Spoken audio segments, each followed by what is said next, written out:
ಎಲ್ಲರಿಗೂ ಶ್ರೀ ಸತ್ಯದರ್ಶನ ವಾಹಿನಿಗೆ ಸ್ವಾಗತ. ಧ್ಯಾನ ಎಂದರೇನು? ಧ್ಯಾನ ಮಾಡುವುದು ಹೇಗೆ? ಪಿರಮಿಡ್ ಧ್ಯಾನದ ಬಗ್ಗೆ ನಿಮಗೆಷ್ಟು ಗೊತ್ತು? ಪಿರಮಿಡ್ ಮಾಸ್ಟರ್ ವಿ ಸುಬ್ರಹ್ಮಣ್ಯರವರಿಂದ ತಿಳಿಯೋಣ ಬನ್ನಿ. ನಮಸ್ಕಾರ. ಏನು ಧ್ಯಾನಕ್ಕೆ ಬಂದಿದ್ದೀರಾ? ಏನು ಬರುತ್ತೆ ಧ್ಯಾನ ಮಾಡಿದರೆ? ಆರೋಗ್ಯ ಚೆನ್ನಾಗಿರುತ್ತಾ? ಇನ್ನು ಏಕಾಗ್ರತೆ ಬರುತ್ತಾ?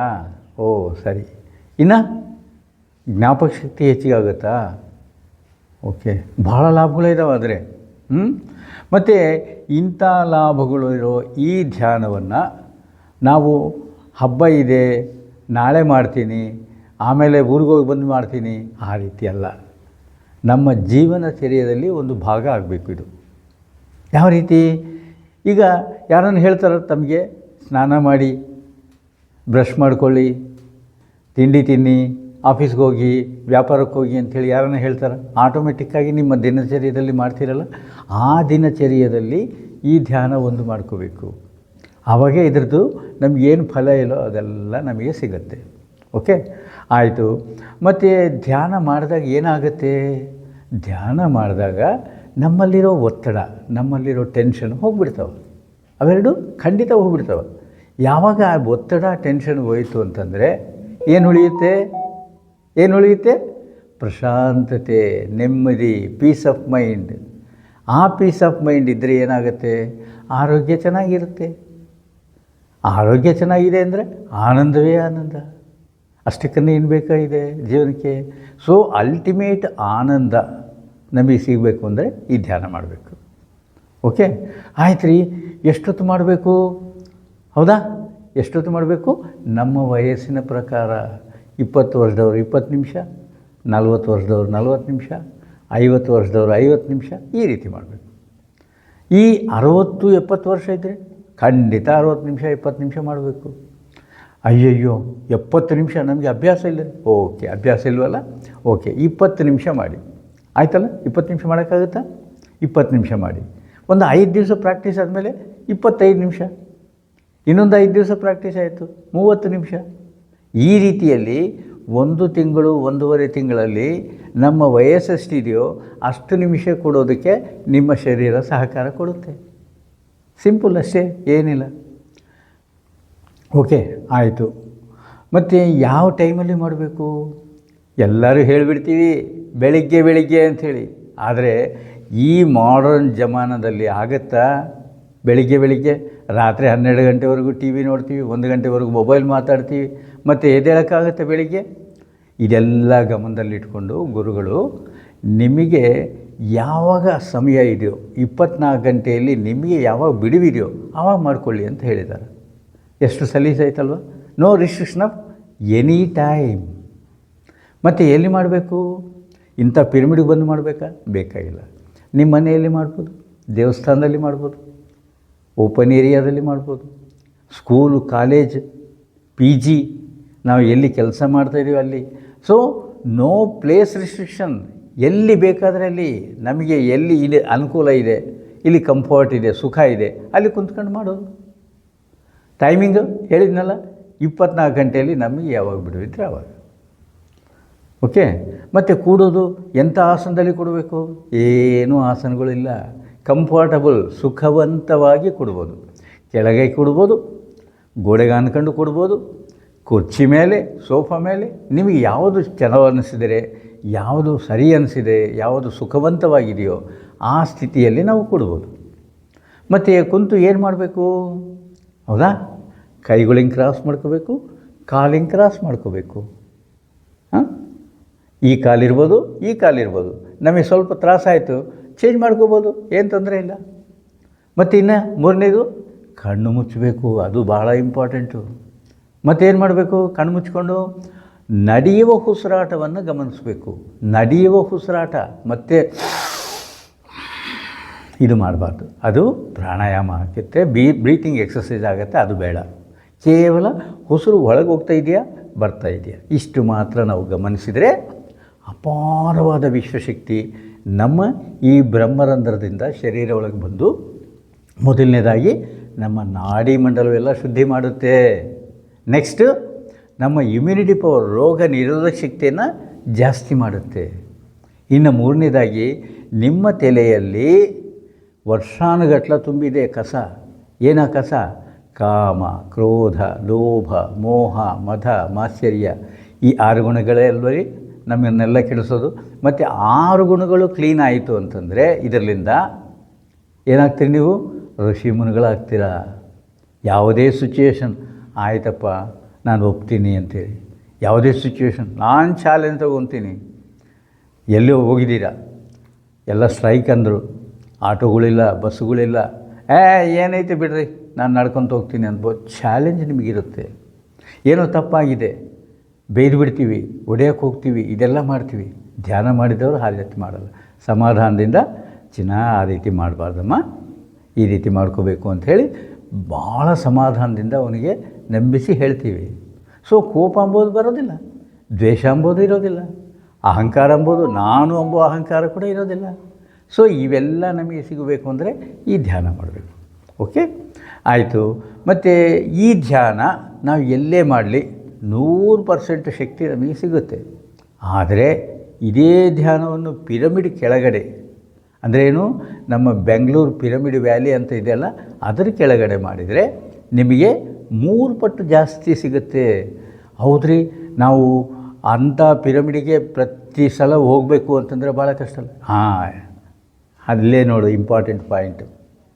ಎಲ್ಲಿ ಪಿರಮಿಡ್ ಇದ್ದರೆ ಅಲ್ಲಿ, ಎಲ್ಲಿ ಪಿರಮಿಡ್ ಇಲ್ಲ ಒಂದು ಕ್ಯಾಪ್ ಪಿರಮಿಡ್ ತೊಗೊಳ್ಳಿ, ಇಲ್ಲ ಒಂದು ಪಿರಮಿಡ್ಡು ಫ್ಯಾನ್ ಥರ ತಗ್ಲಾಕೊಳ್ಳಿ, ಅದ್ರ ಕೆಳಗೆ ಕೂಡಿ ಧ್ಯಾನ ಮಾಡ್ಬೋದು.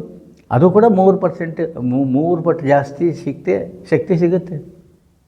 ಮತ್ತು ಎಂಥ ಮೆಟೀರಿಯಲ್ ಹಾಕಿರಬೇಕು? Any material, paper, cardboard, plastic, copper, concrete, any material ನಿಮಗೆ ಅಲ್ಲಿ ಎನರ್ಜಿ ಬರ್ತಾ ಇರುತ್ತೆ.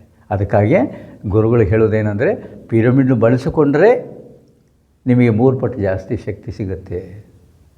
ಯಾರೋ ಒಬ್ಬ ತುಂಟ ಕೇಳ್ತಾನೆ, ಅದೇಂಗ್ರಿ ಪಿರಮಿಡ್ನಲ್ಲಿ ಶಕ್ತಿ ಬರುತ್ತೆ? ಹೌದಪ್ಪ, ನಿಮಗೊಂದು ಉದಾಹರಣೆ ಹೇಳ್ತೀನಿ ನೋಡು.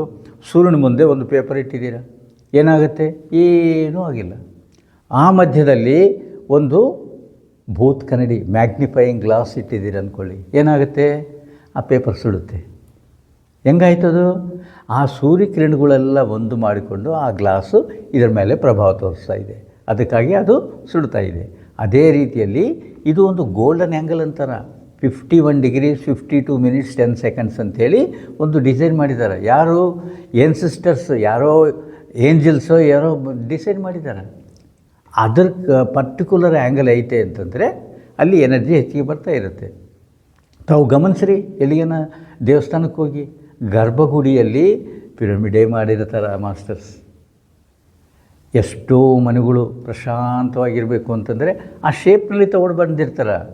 ಪಿರಮಿಡ್ ಶೇಪ್ನಲ್ಲಿ ನಾವು ನೋಡಿರ್ಬೋದು, ಮ್ಯಾಂಗ್ಳೂರ್ ಟೈಲ್ಸ್ ಹಾಕಿರೋದು, ಇವೆಲ್ಲ ಹಂಚು ಹಾಕಿರ್ತಾರಲ್ಲ, ಅವೆಲ್ಲ ಮನೆಗಳು ಜಸ್ಟ್ ಪಿರಮಿಡ್ ಶೇಪ್ನಲ್ಲಿ ಸ್ಲೋಪ್ನಲ್ಲಿ ಇರ್ತವೆ. ಅದು ಅವರು ಪಿರಮಿಡ್ ಆ್ಯಂಗಲ್ಗೆ ಮಾಡಿದರೆ ಅದು ಪಿರಮಿಡ್ ಶಕ್ತಿ ಬರ್ತಾಯಿತ್ತು. ಅವರು ಸುಮ್ಮನೆ ಸ್ಲೋಪ್ ಮಾಡಿದಾರಲ್ಲ, ಅದು ಪ್ರಶಾಂತವಾಗಿರುತ್ತೆ.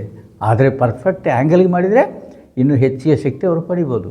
ಸೊ ಇಷ್ಟೆಲ್ಲ ನಮಗೆ ಸಿಗಬೇಕು ಅಂತಂದರೆ ಈ ಧ್ಯಾನವನ್ನು ಪಿರಮಿಡ್ನಲ್ಲಿ ಮಾಡಿದರೆ 3 ಪಟ್ಟು ಹೆಚ್ಚಿಗೆ ತಗೋಬೋದು.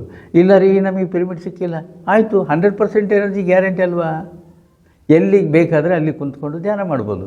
ಪಿರಮಿಡ್ ಸಿಕ್ತು, ಏನದೇನು ಲಕ್ಷಾಂತರ ಕೋಟ್ಯಾಂತರ ರೂಪಾಯಿ ಆಗುತ್ತಾ?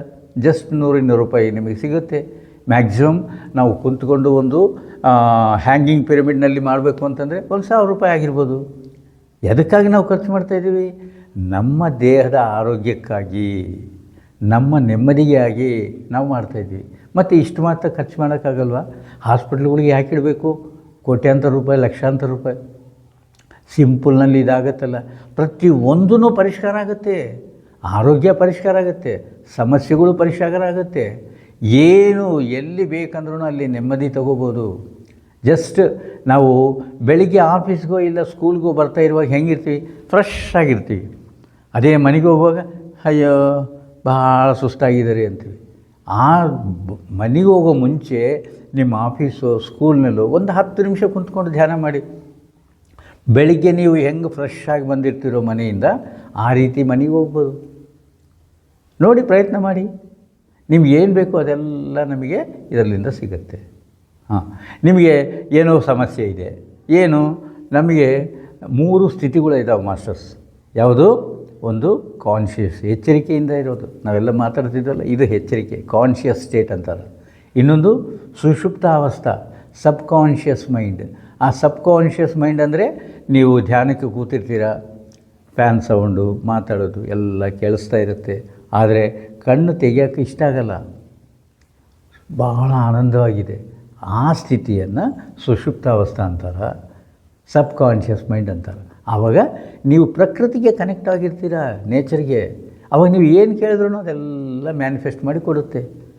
ಟೈಮ್ ಹೇಳಬಾರ್ದು, ಟೈಮು ಅವರವ್ರ ಕರ್ಮದ ಪ್ರಕಾರ ಡಿಪೆಂಡ್ ಆಗಿರುತ್ತೆ.